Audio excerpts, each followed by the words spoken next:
Ashamaa akkam jirtu? Nageenyi badhaadha. Guyyaa irraa kan sadiitti agarsiisuu barbaade akkamitti kitaabota, artikilii, riisarchii fi kan kana fakkaatan ispeesifikaalii googilii irraa seerchi goonee salphaatti akkamitti argachuu dandeenya kan jedhu waliin ilaalla. Asirratti waan tokko seerchi yoo goone daayirektii wanta nu barbaannu nuuf fiduu dhiisuu danda'a. Kanaafuu maal goona? Jalqaba kiroomii keenya erga badhannee booda googil iskoolaar jennee seerchi goona.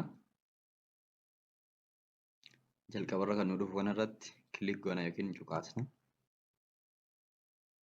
Erga akkas goone bakka itti seerchi goona yookiin bakka itti barbaannu akka kanatti nu fidaa jechuudha. Kanaa booda asirratti waan barbaanne mata duree barbaanne mata duree barnoota keenya wajjin kan wal qabatu yookiin riisarchii hojjechaa jirra yoo ta'e teessisoo hojjechaa jirra yoo ta'e kitaabni hunda sooshaaliif naachuraalii hunda asirratti waan qabatuuf barbaannaa jechuudha. Fakkeenyaaf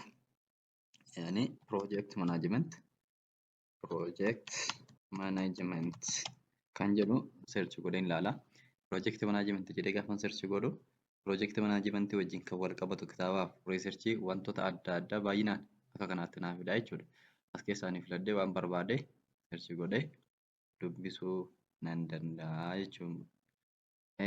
Kanatti dabalataan keessumaa moleekular baayoloojii, infekshin baayoloojii, maayikiroobaayoloojii fi dhimma fayyaa wajjin kan wal qabatu ispeesifikaalii argachuudhaaf PubMed jennee seerchi goona. Jalqabarra kan nu dhufu kanarratti okay jenna akkuma duraan kan Google Scholar sana. Inni kun keessumaa akka duraan jedhetti kanneen akka fayyaa fi saayinsii laayif kan ta'e yookiin meedisin laayifii wajjin kan wal qabatudha jechuudha.